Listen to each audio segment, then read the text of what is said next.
Bienvenidos, buenos días. Vamos a empezar la actividad del día de hoy. No pararon de fumigar. Aunque a don Diógenes lo habían bañado en agroquímicos 2 veces en noviembre, como lo describió su esposa luego de su funeral, poco y nada cambió durante el mes de diciembre. El abuelo, de 75 años,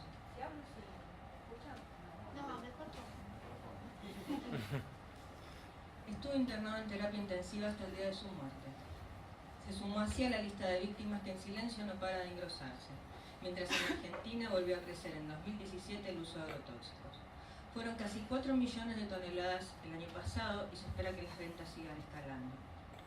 Diógenes Omar Chapelet tenía 8 hijos y vivía en un pequeño caserío a 3,5 kilómetros de la comuna de Marcelino Escalada, un pueblo del departamento santafesino de San Justo, que según el último censo tiene 2.000 habitantes. Alrededor de su casa hay 2 campos. Uno de ellos pertenece al presidente comunal, José Faletti. En esos terrenos estuvo fumigando el mosquito, que en los primeros días de noviembre pasó a 25 metros de su casa. Diógenes estaba en el patio. Quedó empapado de veneno y se le cerró el pecho. A partir de allí los síntomas no pararon de empeorar. El abuelo de Diógenes no se recuperó de su primer baño de agrotóxicos cuando, una semana después, el viento volvió a regar su patio de veneno. Esta vez fue fatal. Poco después fue internado en terapia intensiva hasta su muerte. Acá ya es imposible vivir, dice el hijo. Hay niños y mi madre de 74 años tiene problemas pulmonares. Todos estamos afectados por el veneno. Lo único que te queda es meterte adentro de las casas, pero no es suficiente porque el veneno sigue quedando en el suelo, se levanta al viento y te lo trae. Nosotros no tenemos agua de red, sino de pozo. Sabemos que está contaminada, fumigan al lado del pozo. Sergio recuerda cómo era esto antes, era naturaleza pura. Ahora ya no han quedado pájaros, se han muerto los cuises y ya no se ven liebres. Las plantas se secan, los frutales, las huertas, todo se ha muerto, está todo enfermo. Diógenes murió porque salió al patio de su casa a ver caer la tarde. Y una de las últimas cosas que dijo fue que nadie más sufra lo que yo sufrí los días que estuve envenenado. Pocos meses más tarde fueron nuevamente fumigados y toda la familia era afectada. Carlos, Cintia y Carla, esta última de tan solo 11 años. El doctor Adolfo Porchietto, director a cargo del SAMCO de Ramayón, un centro de salud de una localidad cercana, diagnosticaba reacción alérgica en los ojos, cara, oreja y manos, acompañada de cefalea intensa e hipotensión aguda. En septiembre del año pasado, una nena de 12 años comió una mandarina que encontró camino a su clase de catequesis y murió. Fue en Burucuyá, Corrientes. La fruta tenía furadam. La pequeña se llamaba Rocío. La intoxicación fue tan fuerte que falleció poco después camino al hospital. ¿Y qué pasa por acá? Más allá de los casos que siempre ponemos, el de Nicolás Arévalo, que no tuvo la suerte de llegar al hospital lamentablemente y falleció en Corrientes. Su prima Celeste Esteves, que sí llegó, estuvo a punto de un trasplante hepático y que sigue aún en cuidado y en tratamiento. Ella tuvo una hermana posteriormente con malformaciones que se llama Azul. Y Nicolás Kili Rivero, que sí llegó acá con insuficiencia hepática y falleció acá. En los últimos meses, un niño de 1 año y 2 meses, oriundo de la provincia de Santa Fe, en el límite con Chaco, derivado en el mes de mayo por insuficiencia hepática aguda. Según referencia materna, en su hábitat es común la fumigación con glifosato. Luego del tratamiento correspondiente acá, y cuando ya se había resuelto esa insuficiencia hepática, regresa a su provincia. Y posteriormente, y antes de la fecha acordada para el nuevo control, presenta nuevos síntomas por lo que lo derivan y diagnosticándose esta vez una aplasia medular severa y sometiéndose finalmente a un trasplante de médula ósea.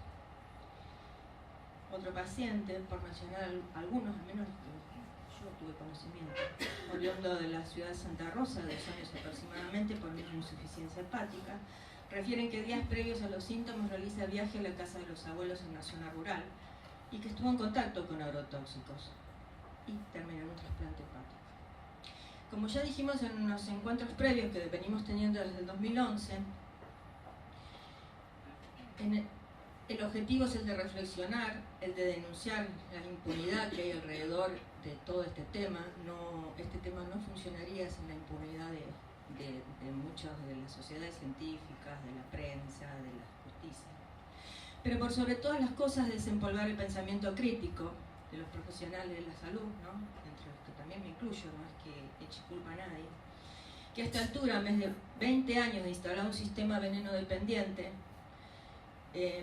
podamos de una vez por todas instalar la agresión tóxica de manera aguda o crónica a la que está siendo sometida la población como probable causa de enfermedad y muerte. No podemos seguir negando la realidad que viven muchos de nuestros pacientes. Y quería mostrarles, no los pegué para que se puedan ver. Cuando los pacientes, muchos de nuestros pacientes, uno les pregunta dónde viven, nos dicen en la ciudad. Esto es una foto de Urdina Raín en Entre Ríos.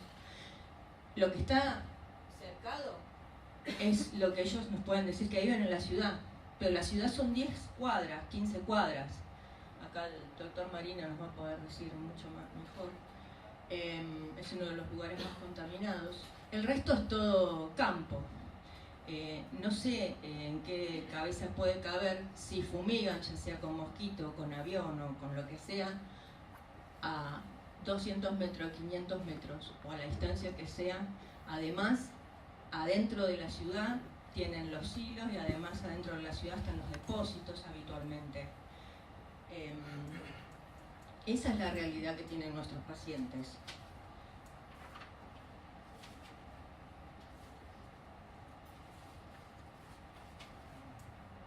Esto está pegado en cualquier pared de este hospital porque hay una campaña contra el tabaco para salvar a los niños, ¿no?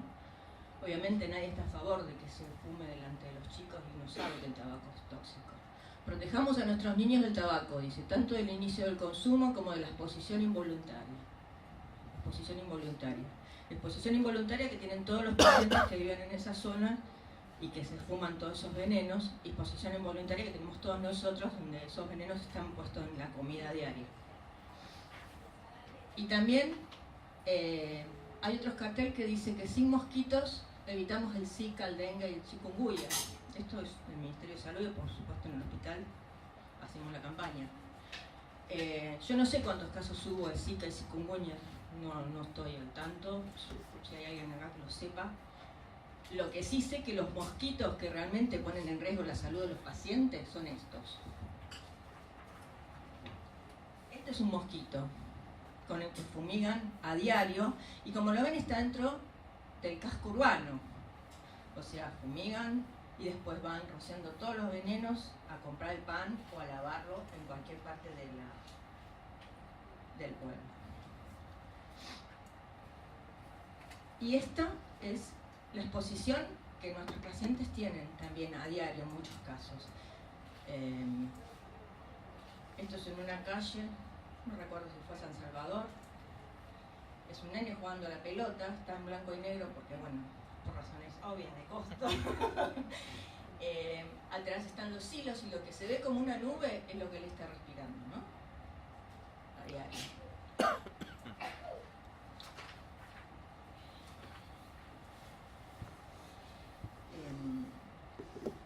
Bueno, parece que es hora ya también de defender y no dejar solos a los niños frente a los mosquitos.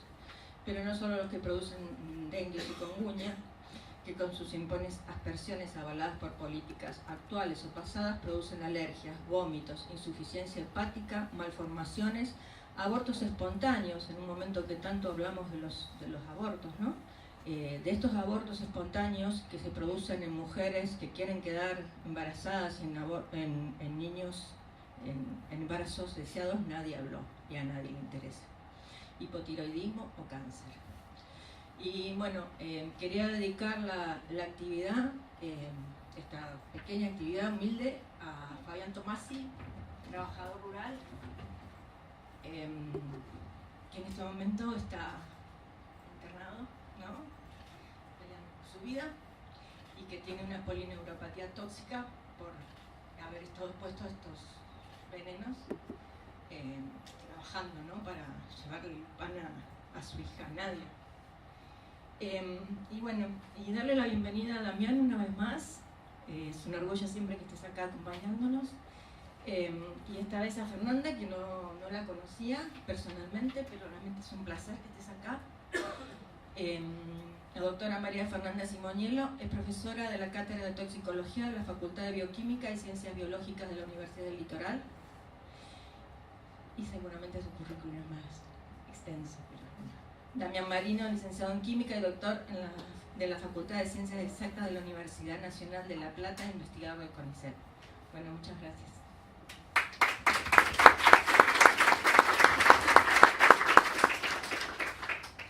Hola, buenos días a todos y muchísimas gracias por la invitación. Es un gran gusto para mí estar acá. Tengo una historia del hospital que después en algún momento le voy a contar.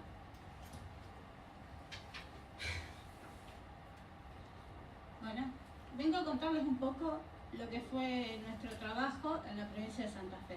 Yo soy de Santa Fe, trabajo en la Cátedra de Toxicología, como comentó Meche, y dentro de la Cátedra de Toxicología hemos tenido muchas oportunidades, consultas, sobre todo por este tipo de casos que Meche relata, consultas de intoxicaciones agudas, que sin lugar a dudas son sumamente preocupantes.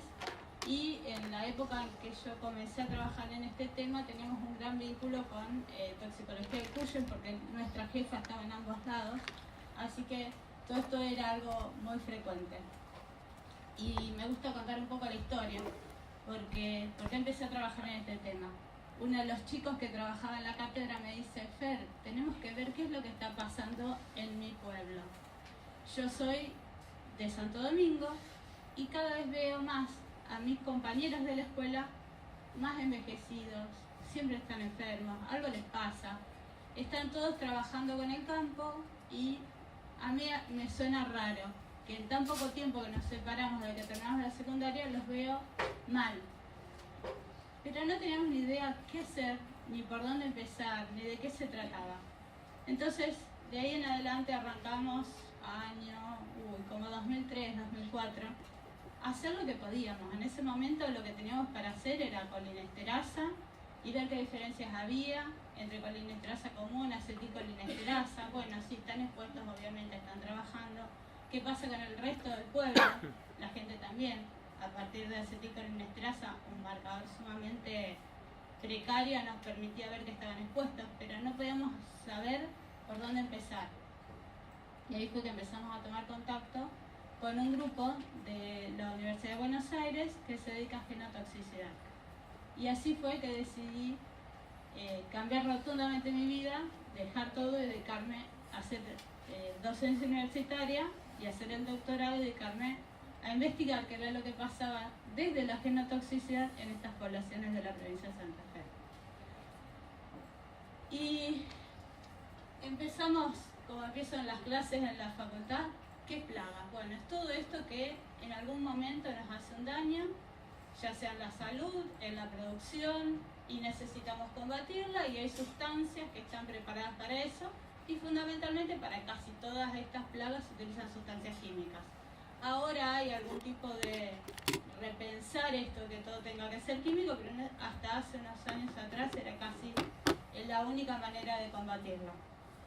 Entonces estas sustancias, estos plaguicidas, decíamos, bueno, categoricémoslo, y hay muchísimas categorías para tener en cuenta cómo podemos categorizar los plaguicidas, pero lo que decidió la Organización Mundial de la Salud es en función de su toxicidad. Y ahí surge lo que en todos lados hablamos continuamente de las bandas. ¿Tienen más o menos idea cómo se calcula esto de las bandas verde, banda roja? ¿El glifosato en qué banda está? Verde. ¿Y por qué? Les cuento un poquito cómo se hacen estos cálculos. Se utilizan animales de experimentación, distintas concentraciones, y ponemos desde una concentración bajita se muere uno hasta una concentración más alta se muere la mayoría. Con eso construimos una curva. Y con esa curva que generó la muerte de los ratones en un protocolo de investigación, decimos, donde se murió la mitad, si por ejemplo probamos 20, donde se murió la mitad, que es 10, ese valor es 8. Esa es la dosis letal. 50 de este plaguicida, por ejemplo, o de cualquier sustancia química. Se utiliza para todas las sustancias químicas por igual. Y eso nos da una idea de esa toxicidad. Decimos, el que más cantidad necesitamos para matar al lote de ratas es menos tóxico, y el que con muy poquito mata todo el lote es más tóxico. ¿Sí? Con esos numeritos hacemos este tipo de categorizaciones. Ahora, si yo estoy matando ratas a altas concentraciones para que se mueran y poder hacer estos cálculos, ¿lo puedo extrapolar a humanos? Sí, se pueden hacer algunos cálculos matemáticos que nos permiten extrapolar a humanos considerando estos factores de incertidumbre que se llaman. Ahora, si a su vez esto lo quiero extrapolar a salud humana crónica, ¿me sirve? Esto es una muerte aguda. Entonces, este cálculo y esta discusión de que si tiene que ser banda verde, tiene que ser banda roja o de qué manera se utiliza una sustancia, sí, me sirve para saber a priori qué tan tóxica es cierto, pero no sabemos nada de su toxicidad crónica. Entonces tenemos que buscar otras metodologías para investigar eso. Y a su vez, todos esos cálculos se hicieron con el principio activo solamente. Y en el formulado tenemos todo esto. Se agregan aditivos, hay impurezas, se agregan sustancias además para que se incorpore a ese organismo vivo que queremos combatir. No es lo que se investigó previamente. Entonces todas estas sustancias también pueden modificar la toxicidad. Y sistemas acá, y como ya estuvieron adelantándose en la charla de Meche, no es solamente los plaguicidas que se utilizan para cualquier uso, sino que nos vamos a poner a pensar en esas sustancias que se utilizan en el agro. Por eso este nombre de agrotóxicos. Son sustancias tóxicas sin lugar a duda y se utilizan en el agro. Y en el agro hoy en día podemos dividirlos en dos grupos de cultivos, intensivos y extensivos. ¿Eso también más o menos tiene idea de qué se trata? ¿Cuáles son unos y cuáles son los otros? Bueno, los extensivos son los que ocupan mucha superficie y las especies que se utilizan en general crecen bajo un sistema controlado. Los intensivos son los más chiquitos, áreas más pequeñas. ¿Qué podemos estar sembrando en algo intensivo? Hortalizas, frutas, hortalizas en general, y que como verán, estos son datos de toda la Argentina. 1000 hectáreas, 300.000 hectáreas, 250.000 hectáreas. Bueno, estos son los cultivos intensivos. Y esto lo cuento un poco porque en mi trabajo hicimos esa diferenciación. Hay diferencia entre los trabajadores de cultivos intensivos y de cultivos extensivos. Y estos son los extensivos, que como verán ya hablamos a partir del millón, y que en general se mantienen con sus altibajos a lo largo del tiempo en la producción. ¿Y quién falta acá? De los extensivos. Las soja. Fíjense el patrón que llevan los últimos 20, 30 años de estos cultivos. Trigo, maíz, girasol, sorgo. Ay, me pasé dos, perdón. Y cuando pasamos a las hojas, así. ¿Qué es lo que pasó? Se cambiaron las tecnologías agrícolas. Se generó un cambio en la semilla de la soja genética que permite que sea resistente al glifosato. De esa manera se evita tener que estar labrando la tierra a mano, se evita un montón de tareas rurales y con solo utilizar esa semilla modificada de glifosato, la semilla crece sola. Hasta ahí todo bien. Ahora, ¿qué pasa? Si yo no estoy sacando los rastrojos y están quedando todos esos rastrojos sobre el suelo, van a empezar a anidar ahí, ¿qué? Otros bichos, insectos, hongos. Entonces voy a necesitar cada vez más plaguicidas para poder combatir todo lo demás que crece junto con este sistema. Entonces nos encontramos con, ahí sí llegamos a esta, que tanto en cultivos intensivos como extensivos, y ahí no van a ver, pero era para no hacer tantas diapos, todos los cultivos, tanto de hortalizas, de frutas, como los de grandes extensiones, utilizan mezclas de plaguicidas. Entonces, todo lo que se investigó con esos ratones en esa caja al principio de la charla, no tiene nada que ver con la realidad. Es un poco esa la idea que nosotros teníamos cuando empezamos a trabajar. Y estamos hablando de 200 millones de litros de plaguicidas que se utilizan por año en nuestro país. Es mucho. Y en algún lado van a parar. O sea, no quedan, desaparecen automáticamente. Se transforman en el ambiente, se transforman a veces en sustancias menos tóxicas, a veces en sustancias más tóxicas, a veces quedan persistentes, y eso tiene mucho que ver con lo que trabaja Damián. Así que yo en eso no me voy a meter, sino más en la parte biológica y el efecto biológico que estas sustancias hacen en las personas. Entonces, como decíamos, todos esos plaguicidas van a ir a terminar a algún lado. Por ejemplo, por escorrentía nosotros hemos trabajado también en la parte de ecotoxicología y pudimos observar que pueden generar efecto en la salud de los peces, ya sea los peces que naturalmente están en los ríos como los peces que se utilizan para acuicultura. Entonces esos peces que están en acuicultura también podrían estar contaminados con plaguicidas. También pueden estar contaminadas otras especies. Hemos trabajado, por ejemplo, con el yacaré, con Caimán latirostris, y también observamos cambios en el ADN de esta especie. Y esta especie es una especie emblemática porque vive justo en las zonas donde hay mucha contaminación por soja, porque necesita esos cursos de agua, porque ya no le queda el campo, porque está ocupado, entonces esos cursos de agua cada vez les queda menos espacio, y viven muchos años, entonces y están en la zona más alta de la cadena trófica. Son excelentes centinelas de lo que está pasando en la salud. Y no nos olvidemos de los niños que también viven esta realidad, donde antes tenían mucho espacio para poder moverse, jugar, están cada vez más contra la zona de producción. Estas imágenes también tienen que ver con niños y en este caso no están jugando, sino que están cerca de donde los padres trabajan. Y estas son imágenes reales, sacadas durante el trabajo. O sea, estas son personas que nosotros íbamos a encuestar y los chicos estaban ahí, trabajando con los padres. O sea, no trabajan, pero están. Y esta es una imagen que no es nuestra, que me la pasó un compañero, Manuel Garrido, de lo que sucede en las escuelas rurales. Y un arco de fútbol invita a jugar, los chicos en la escuela salen a jugar al patio, pero la producción no se detiene y llega a fumigar incluso hasta el último límite de la escuela. Esta es otra problemática que también nos involucra a todos, un repensar qué es lo que estamos haciendo con la salud de los chicos en las zonas rurales. Y ahora llega la parte donde me siento un poco más cómoda, porque vengo al laboratorio, y es de donde yo provengo, como saben, soy bioquímica, y esto es lo mío, la mesada. Y en la mesada tuvimos que decir qué estudiábamos y por dónde empezábamos. Entonces, entre toda esta gran cantidad de probables marcadores que nos podían indicar por dónde podía estar el daño, seleccionamos algunos. Y pensamos en los polimorfismos que nos pueden estar marcando alguna susceptibilidad individual.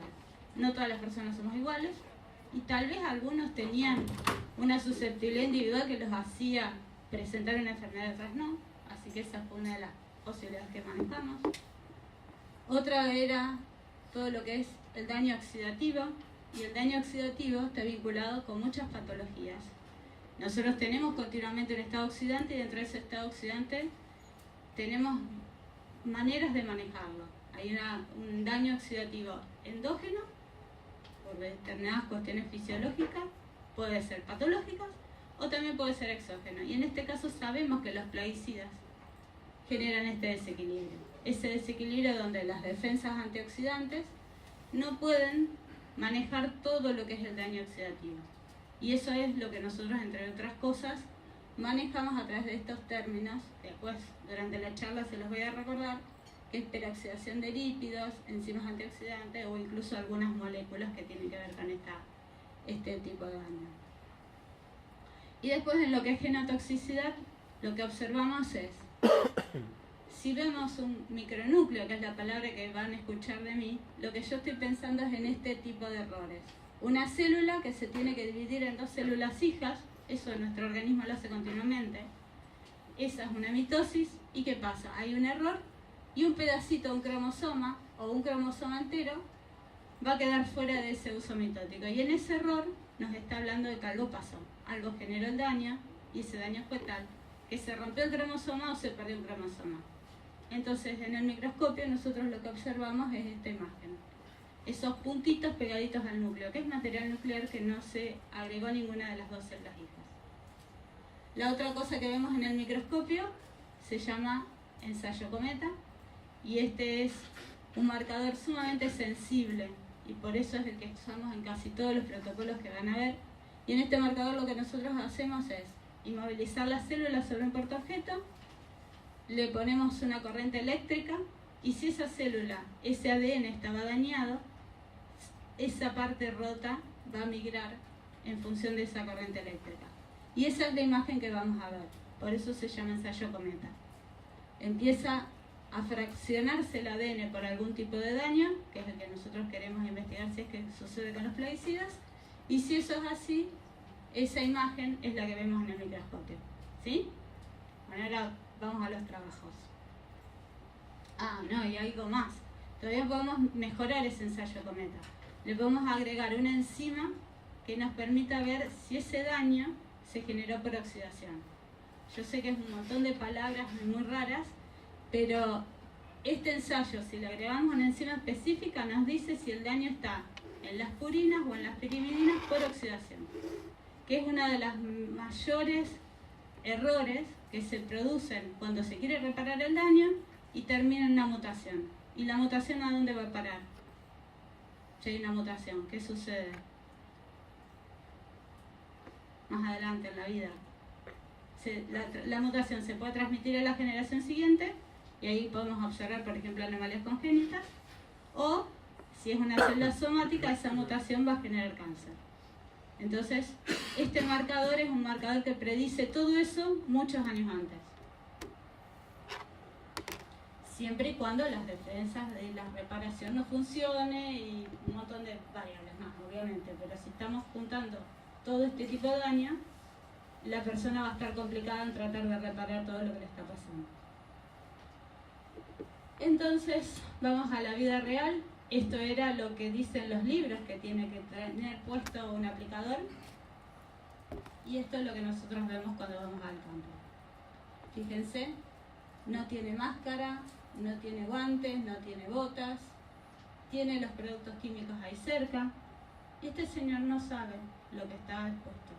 Este señor es un señor que trabaja en la parte de horticultura. Y muy pocas veces saben qué tan riesgosas son estas sustancias. Y lo que veíamos en los cinturones hortícolas de la ciudad de Santa Fe, alrededor de la ciudad de Santa Fe solamente, no nos hemos ido muy lejos con esta parte, son chiquitos, 5 o 10 hectáreas, como verán cerca ya hay otras casas. ¿Y quiénes trabajan? ¿Alcanzan a ver? Son chicos. Los que fumigan son los chicos, porque son los más jóvenes, porque tienen fuerza para llevar la mochila, porque si no quiso estudiar, que venga a trabajar. O sea, esas son las realidades que ven los chicos de la zona rural. Y estas son 2 fotos consecutivas del mismo lugar, porque fuimos varias veces al mismo lugar, hablamos, decidieron que no trabajaran más los chicos. Cambió la familia, vino otra familia y otra vez volvimos a ver la misma historia. Entonces, ahí tiene algo que ver con lo que después nosotros observamos cuando vemos los resultados.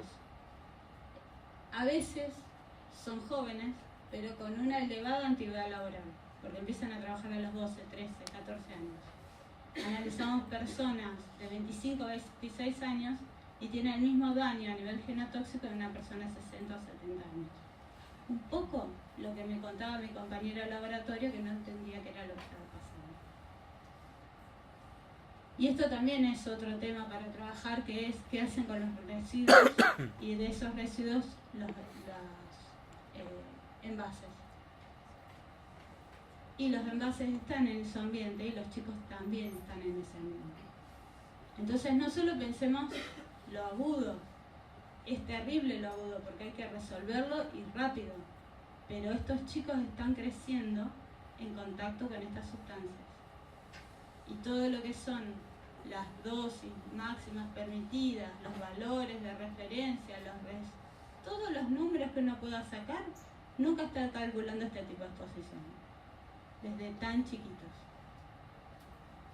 El primer trabajo que hicimos, entonces, esto va a ir un poco rápido porque ya lo he contado tantas veces, me parece que todo el mundo lo conoce. Pero si quieren después volvemos. El primer trabajo que hicimos con trabajadores hortícolas y fuimos a pedir colaboración al Hospital Protomédico. Creo que una de las mejores estrategias que podemos tener los que trabajamos en salud es aliarnos con otros compañeros para trabajar. Es casi imposible hacer un trabajo si uno no trata de generar una red interdisciplinaria e interinstitucional. Si no, no llegamos a ningún lado. Y bueno, la gente del Hospital Protomédico, que es unos 15 kilómetros de Santa Fe, nos brindó su apoyo. Y fíjense dónde está este hospital, en el medio de la producción. Perdón, me olvidé una parte. Para hacer todo este tipo de estudios, yo después no lo repito más, son todos de tipo caso-control. O sea, tomamos una persona expuesta y un control sano. Ese control sano, en lo posible, que no esté expuesto a lo mismo, pero que viva o que tenga las mismas características del otro. Por eso dice el dibujito de los dos gemelos. Todo lo que sea más parecido posible, mejor. Que tengan la misma edad, que tengan el mismo sexo, que trabajen más o menos con la misma exposición solar. Ese tipo de controles tratamos de hacer para hacer este trabajo. Y además a cada una de las personas, y esto también lo hicimos después siempre, le explicamos los objetivos de la investigación, firmamos el consentimiento informado, eso es una obligación cuando uno trabaja con humanos, y hasta hace poco casi no se pensaba, pero esto es año 2000, así que teníamos que ser innovadores, ni siquiera había comité de ética en esa época en mi facultad. Y sin embargo seguimos todos ese tipo de lineamientos. Y en la encuesta aprovechamos para preguntar muchas cosas que podían servirnos para controlar esos resultados que teníamos. Y cuando preguntamos si conocen los plaguicidas que estaban utilizando en la mochila, fíjense que un gran porcentaje, ¿cuántos eran aplicadores y cuántos eran, perdón, me pasé una de larga, parece. No, viene después. Entonces, del grupo que trabajamos, la mitad eran trabajadores rurales y la mitad aplicaban. O sea que ellos se encargaban de llevar los plaguicidas en la mochila o eran los que manejaban el mosquito. Y cuando le preguntábamos qué equipo de protección usaba, 0% usaba el equipo de protección completo tal cual estaba en esa foto antes. Alguno tenía una bota, alguno tenía guantes, alguno, pero eso no alcanza para cubrir toda la exposición. Si pensamos en las vías de incorporación de la sustancia, hay que estar protegido de manera completa, si no, la que queda libre está ingresando a la sustancia. Y el 75% directamente reconocía no usar nada. Y acá está la que yo quería contar. ¿Conoce los plaguicidas que utilizan? El 58% no tenían ni idea que tenía en su tanque, que era lo que estaba aportando durante horas en la espalda. Los resultados que tuvimos tenían vínculo con esas primeras enzimas que habíamos empezado a trabajar, las colinesterasas, nos decían que sí, estaban expuestos a por lo menos a plaguicidas, organos fosforados y carbamatos, que en ese tiempo era lo que podíamos hacer. No estaban los lindos equipos que hay ahora, como los que tiene Damián, que permite saber cuánto plaguicida tiene adentro cada persona. Era lo que teníamos y era lo que podíamos usar como marcador de exposición. Estaban también bajo ese sistema de oxidación, o sea, tenían daño a nivel de membranas oxidadas. Y las membranas oxidadas nos hablan de células que se pueden romper, porque las membranas son lípidos y esos lípidos eran los que estaban oxidados. Y que las enzimas antioxidantes estaban alteradas también. Y cuando usábamos esos datos del ensayo cometa, también nos hablaba de que había un daño. Esas bolas de cometas que les había contado, el 50% estaban más dañados que el resto. ¿Qué otras cosas usábamos de la encuesta? Entonces empezamos a ver. Si estaban expuestos, todos estaban en todos los marcadores que evaluamos, la exposición nos mostraba una diferencia significativa. Y cuando veíamos otras cosas, por ejemplo, cuánto hace que vive en ese lugar, si era importante, y en el ensayo cometa nos permitía ver que sí, que vivir en ese lugar y por lo tanto haber vivido todo lo que esos chicos que nosotros vimos vivieron, tenía influencia. También tenía influencia si era el que fumigaba o no, tenía influencia si usaba o no equipo de protección personal, obviamente eso era algo que esperábamos que eso suceda, Y también lo de la antigüedad laboral, que como les decía, tienen muchos años trabajando a pesar de que eran jóvenes. Y la otra cosa que nos empezó a preocupar es qué mezclas usaban. Y fíjense, una de las mezclas era esta. Es casi imposible pensar que una persona en una semana estuvo expuesta a todo eso. Y también los marcadores que utilizamos nos permitieron ver que justamente la mezcla, esos compuestos ya no se usan más, por suerte. Algunos de esos ya están prohibidos. Pero las mezclas más complejas eran las que más daños observábamos. Entonces, bueno, dijimos, estos marcadores son sensibles a lo que queremos medir y nos permiten ver daño a nivel de ADN, nos permiten ver daño a nivel de oxidación, que va a desencadenar en muchas patologías distintas. Y vamos a seguir adelante ahora con los cultivos extensivos. Y acá, como se fijan, el paisaje es totalmente distinto. Hectáreas y hectáreas del mismo tipo de cultivo. Y fue mucho más difícil conseguir personas que apliquen en estos trabajos porque se tratan de empresas. Y esas empresas, una persona o un avión puede llegar a pulverizar muchísima cantidad de hectáreas. Entonces las personas que se dedican a esto son menos. Sin embargo, pudimos conseguir 50 personas, 48 aplicadores profesionales que aceptaron trabajar dentro de esos departamentos de la provincia de Santa Fe. Volvimos a repetir las mismas cosas que con los anteriores, y si bien ahora el 50% no usa nada, antes era el 75%, seguimos con este cero en que ninguno usa el equipo de protección personal de manera adecuada, a pesar de que son aplicadores que saben lo que están haciendo, que ya tuvieron un curso para poder aplicar, que tienen que tener una habilitación para hacerlo, pero desean no utilizar el equipo de protección personal. Y esa falta de cuidado con su propia salud también nos hace entender, tal vez porque no cuidan la salud de los demás. Entonces, creo que tenemos que trabajar mucho desde salud con esto, de transmitir que lo que se produce es un daño, no solo en ellos, sino en las generaciones futuras. Y ahí creo que tal vez, cuando eso suceda, algo puede llegar a cambiar. Y ahí ya le habíamos podido sumar más marcadores y empezamos a trabajar con este que les había contado antes de las bases oxidadas, que podíamos ver si el daño en el ADN era de bases oxidadas y que podía terminar una mutación. Y podíamos ver también si había micronúcleos en ese momento en mucosa bucal, era lo que podíamos hacer.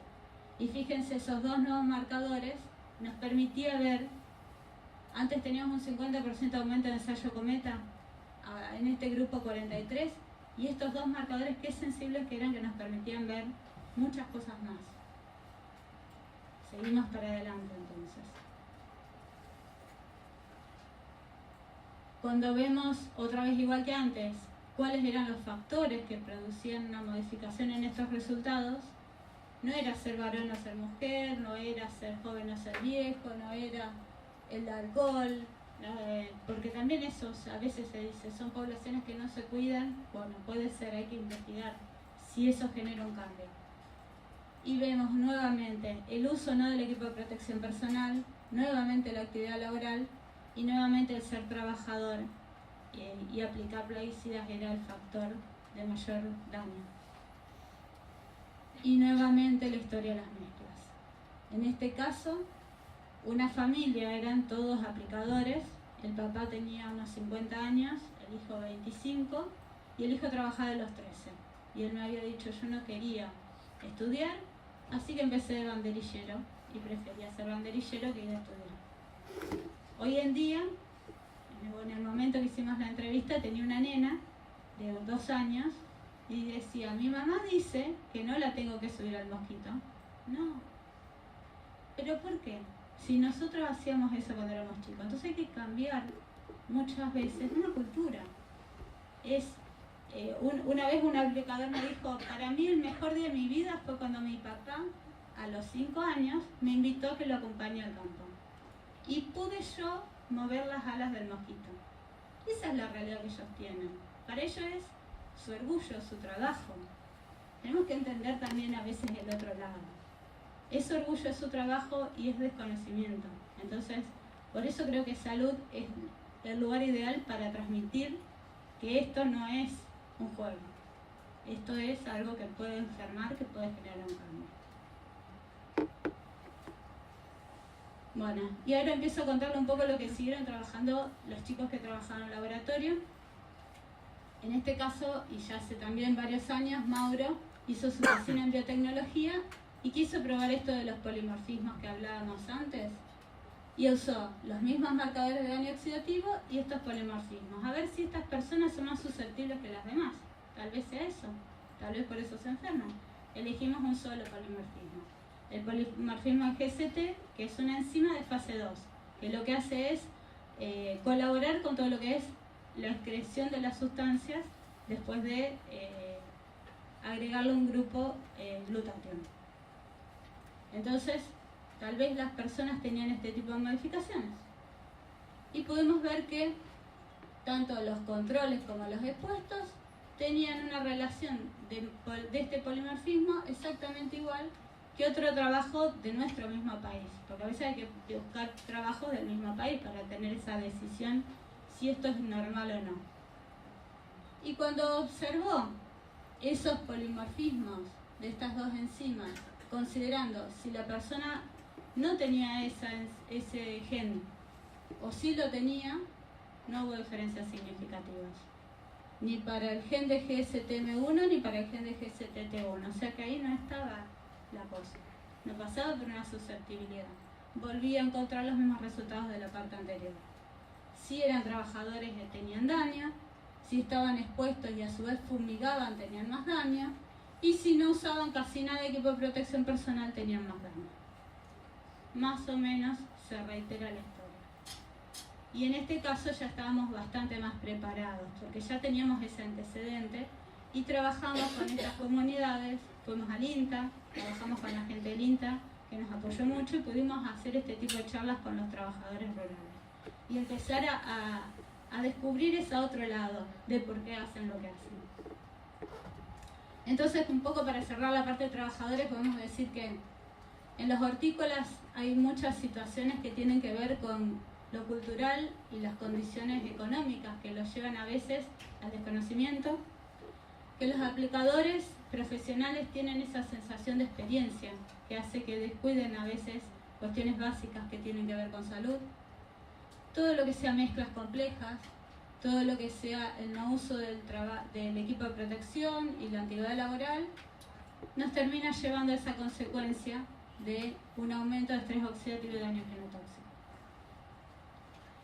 Vino otra etapa nueva y se incorporó al grupo Gaby. Gabriela quería saber qué pasa con las mujeres.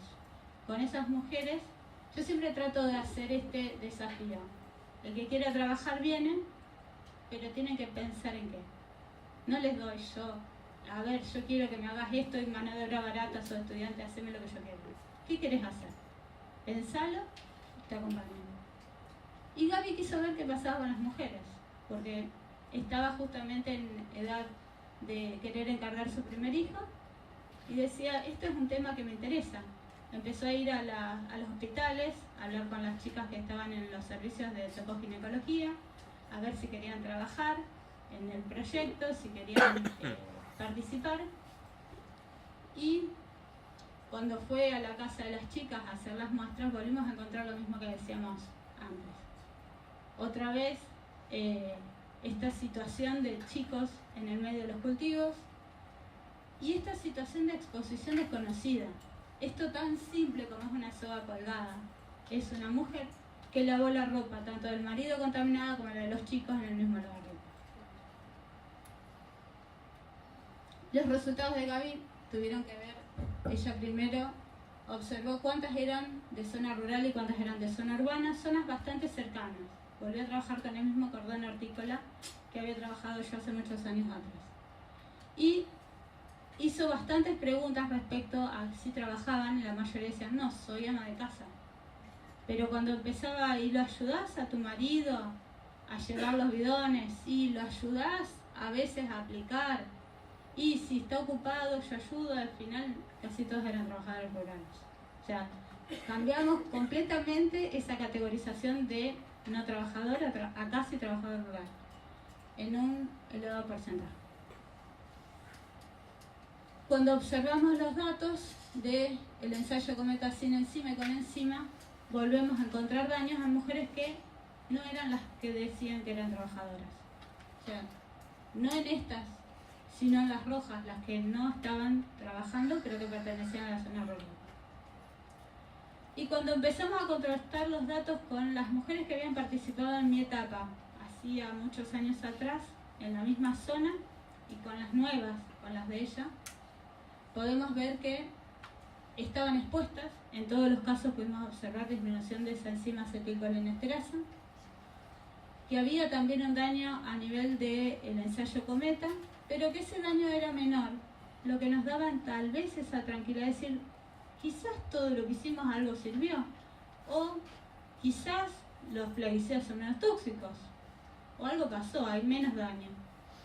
Pero cuando vamos a las bases oxidadas, que eran esas tan específicas, fíjense, estos eran los trabajadores rurales que aplicaban, y estas eran las madres o las jóvenes en edad fértil de estas zonas rurales.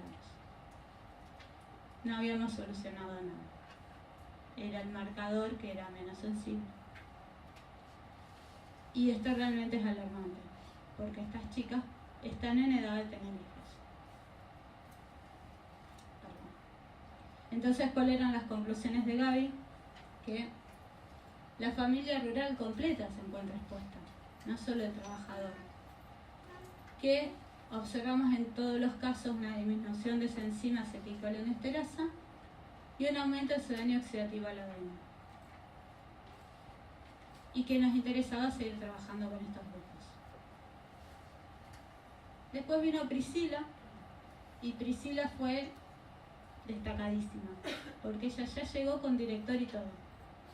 Me dice, yo conseguí que me dirija a alguien que es a quien yo sigo. Se llama Damián Marino. Pero como yo estudio acá en Santa Fe, necesito a alguien que me codirija por lo menos y me acepte en esa dirección. Obviamente, les dije que sí de entrada. Y así nos conocimos con Damián. Priscila también era de estas zonas rurales. Ella vivía en este pueblo, que tiene mucho que ver con las imágenes que me mostraba Meche, en Candioti. Y también ella había decidido terminar su carrera y después empezar su familia, con un montón de dudas y con conocimiento de todo esto que ya lo venimos hablando en las aulas nosotros. Yo quiero hacer lo mismo, pero quiero medir. Ella era estudiante de saneamiento ambiental. Entonces ella quería medir cuántos plaguicidas había. Obviamente yo no puedo hacer eso, no tengo el laboratorio destinado para eso, pero sí Damián. Entonces ella hizo un protocolo de ensayo de experiencia con mediciones de plaguicidas en suelo, en agua de lluvia, en la sangre de las personas y después toda la parte que hacíamos nosotros antes del ensayo Cometa y que te vine contando antes. Así que toda esa parte se hizo en el laboratorio de La Plata de Damián. En el protocolo ella lo que trataba era de buscar los 4 puntos cardinales donde le dieran permiso a tomar la muestra y en el centro de la plaza, que era un diseño que ya venía trabajando Damián, así que los que lo conocen a Damián ya conocen toda esta historia también. Estos 3 eran los pueblos que elegimos: Candioti, Santo Domingo, que no sé si recordarán, era el pueblo de mi amigo, y La Pelada, que es una zona muy cercana a estos pueblos. Acá están en el mapa, departamento de las Colonias y departamento de la capital. Priscila vive en la capital, departamento de la capital. Y estos dos, bastante cercanos, están en una zona de muchos cultivos. Incluso La Pelada lleva el nombre por el nombre de la estancia, que se llama Estancia La Pelada. O sea, ya estamos hablando de que llegó antes la producción que la gente. Y contrastamos los datos con los datos de la ciudad de Santa Fe, personas no tan expuestas a plaguicidas, ya no podemos decir no expuestas, no tan expuestas. Y le decía a Damián que después él puede contar con más detalle toda esta parte del muestreo ambiental, porque yo realmente de eso no sé. Sí se detectaron en el 47% de las muestras una herbicida que es atracina. O sea que en agua de lluvia, en estos pueblos, llovía tracina. Como en otros resultados de Damián también llueve el glifosato. O sea, el agua de lluvia, una vez que empieza a caer, se toma la muestra en un colector y se lleva a analizar. Y ese colector tenía tracina. O sea, estas personas estaban expuestas. Cuando vemos el suelo, las muestras del suelo con todos los requerimientos analíticos validados, en el 67% de las muestras tenían glifosato y AMPA, inclusive en las muestras de la plaza. Y acá pensamos de nuevo en los chicos que juegan a la plaza. Y cuando observaron qué tenían en la sangre, qué plaguicidas tenían en la sangre de las personas, de las 77 muestras analizadas, 48 fueron positivas. O sea, un elevado porcentaje, un 60% de las personas tenían algún analito de plaguicida en su sangre.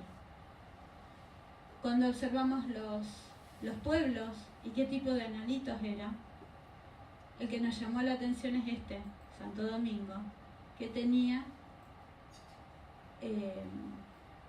metabolitos de un plaguicida antiguo, que ya no se usa más, que es DDT. Eso nos está hablando de que estas personas están expuestas desde hace más de 30 años a distintos plaguicidas. Van sumando daño a lo largo del tiempo. Y además algunos nuevos. Siempre estrenamos plaguicidas nuevas en sí.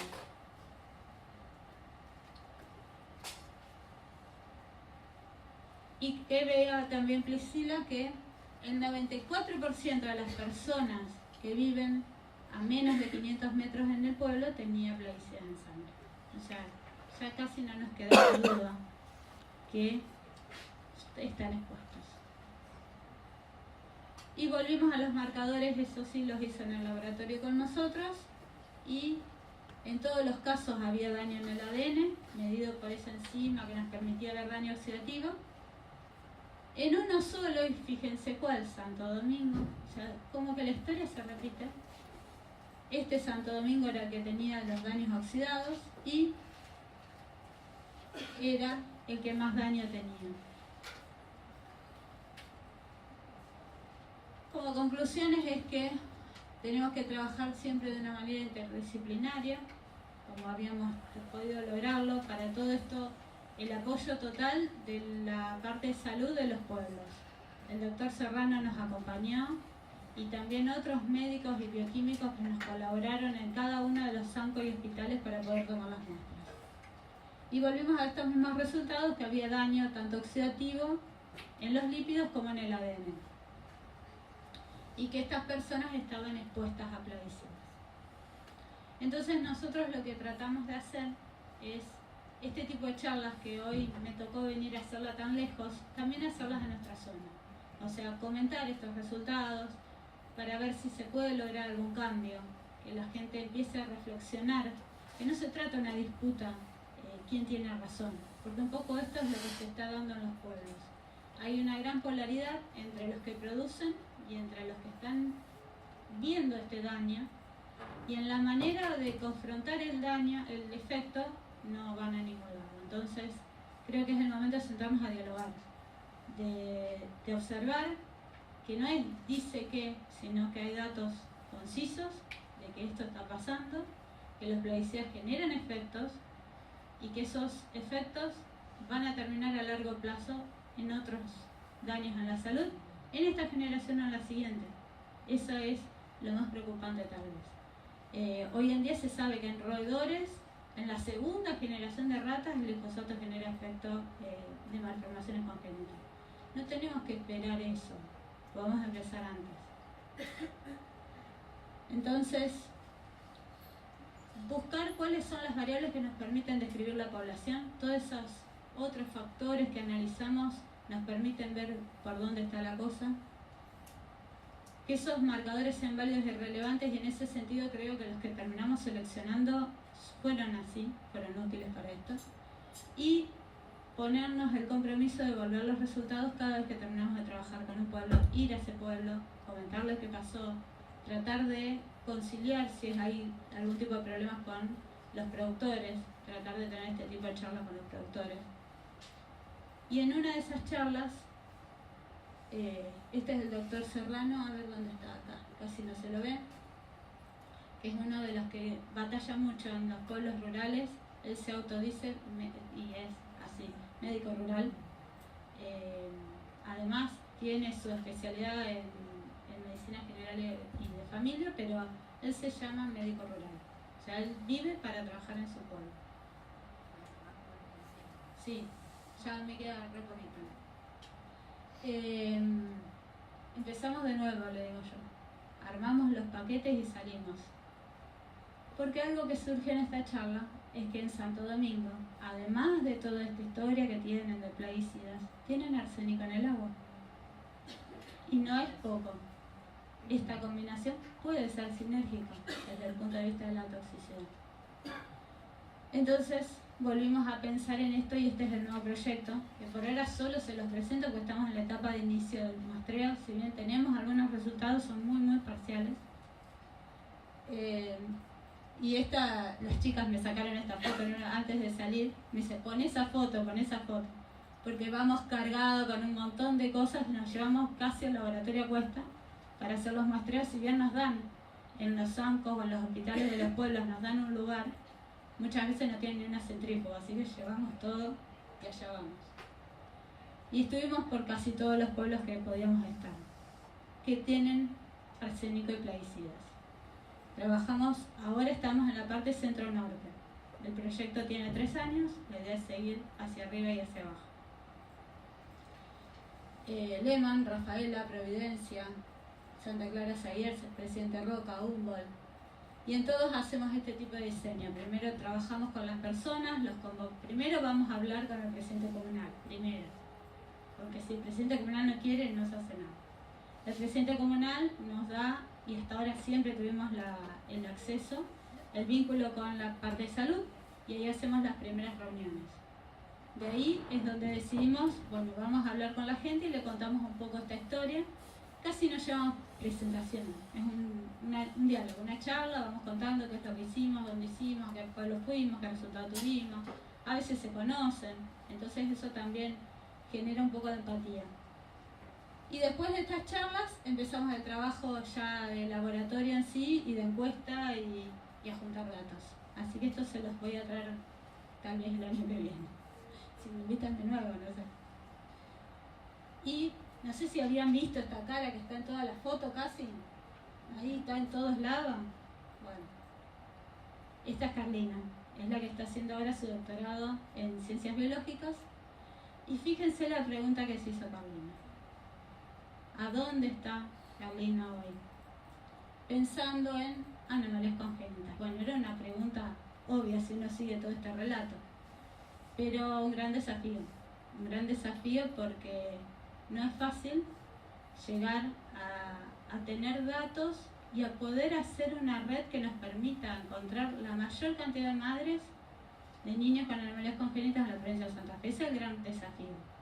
Tenemos un vínculo con la gente del RENAC y del ECLAN que nos están colaborando en esto, pero necesitamos que todos trabajen para esto, porque necesitamos que cada vez que se diagnostique un chiquito con anomalias congénitas nos avisen. Si puede ser durante el embarazo mejor, así ya podemos ir hablando con la mamá, y la muestra es en la mamá, no en el nene. Por eso esto de interinstitucional e interdisciplinario, porque aparte toda esta parte del comité de ética fue bastante complejo.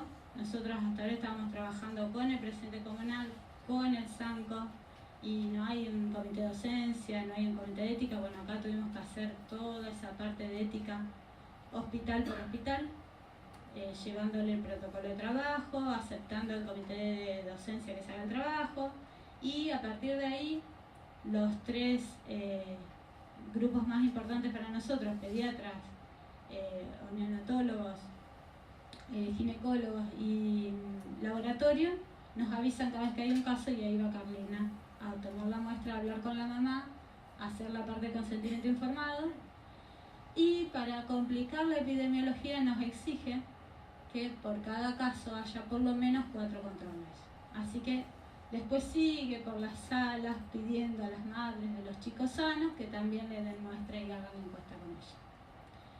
En este caso Aparte de ese cometa que nos dio muy buenos resultados, le sumamos algo más, que es micronúcleo con bloqueo de la citocinesis, un debut para nosotros, bastante más complejo porque hay que cultivar, así que es como hacer un cariotipo, hay que esperar 3 días y lo que hay que hacer es impedir que esas dos células hijas se separen y ahí poder ver el micronúcleo. Más trabajo, pero esperamos que sea para mejor en cuanto a resultados y a sensibilidad al ensayo. Y este es el mapita por donde vamos. Estos son los puntitos rojos, son los de Carlina, los amarillos son los de Mauro, los azules son de Priscila y los verdes son los que hasta ahora no se ven mucho, pero este es el mapita que tenemos pegado en el laboratorio y vamos poniéndole pinche cada que volvemos. Los verdes son donde vamos por ahora con el arsénico y plaguicidas. Y Carlina ya tiene algunos resultados que va a presentar ahora en el Congreso de ATA de septiembre. ATA es la Asociación Toxicológica Argentina, que se reúne en sus jornadas en Córdoba. Entonces yo digo, dale, apurate, vamos a hacer algo, vamos a tratar de presentar unos resultados. Llegó a estos primeros resultados parciales, donde no encontramos diferencias significativas entre las madres de los chicos con anomalías congénitas y las madres de los chicos sanos, pero sí hay una tendencia. Recién estamos por la muestra 70, está analizada hasta la 70 y vamos por la 118. Carolina empezó a trabajar este año. Así que eso también nos habla de la cantidad de casos que hay. Una vez por semana, por lo menos, está en alguno de los hospitales de la ciudad de Santa Fe. Tenemos la suerte que muchas cosas se derivan a Santa Fe cuando se diagnostican previamente. Entonces es más fácil. Pero en muchos casos se quedan en el hospital de su región. Así que allá va Carolina con su cajita y sus encuestas bajo el brazo tomando muestra. Y en estos primeros resultados, bueno, obviamente las preguntas y los factores de confusión iban a ser otros. Ya no iba a ser si usa equipo de protección personal o no, la edad y esas cosas, porque más o menos todas tienen la misma edad. Preguntamos, por ejemplo, el ácido fólico y fíjense que en los controles pudimos observar que el haber consumido no ácido fólico nos daba una diferencia en el daño oxidativo a la vena. Así que aparentemente, por lo menos hasta ahora, podemos decir que es muy sensible. El ensayo que era sensible para los trabajadores y para las personas, también para este caso. Y retomamos algo que se habló ahí al principio, lo que eran las fumadoras pasivas. También observamos diferencias entre ser fumadora pasiva y no ser fumadora pasiva. Y cuando hablamos de edad, los que son de toxicología esto lo manejan mucho. Tenemos por un lado la sustancia, y si fuera tan fácil como esa caja de ratas, pero no es así.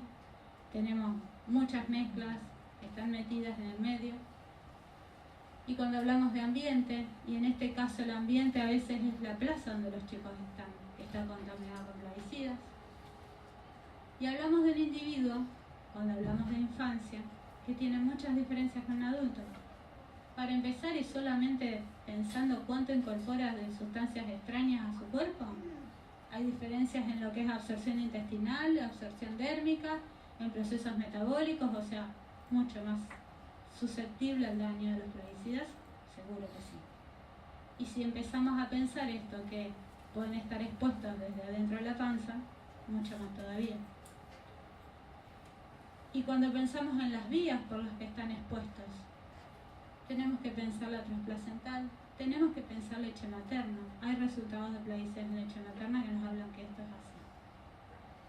Y el tiempo, todavía no nacieron y ya están expuestos. Y sin considerar otro factor más, que los que trabajan en pediatría lo tienen sumamente claro, el peso. No es lo mismo. La dosis en función del peso es totalmente distinta. Y ya con esto termino. Esto es la diapo que me pidió Carlina que traiga. Ella me dijo, poné toda la gente que me está ayudando. Y preguntá a quién del Garrahan me quiere ayudar. Ella quiere, si hay casos que se deriven directamente acá por su complejidad, no sé si hay alguien de algún servicio que pueda darnos una mano. Esté trabajando en eso, ¿no? ¿Sí? ¿Te puedo dar una tarjetita? Y si te enterás de algún caso de Santa Fe, pero tiene que ser de Santa Fe. Nos avisen, o a lo mejor vos la repasás, la mandás a otros lados, la pasás, buenísimo.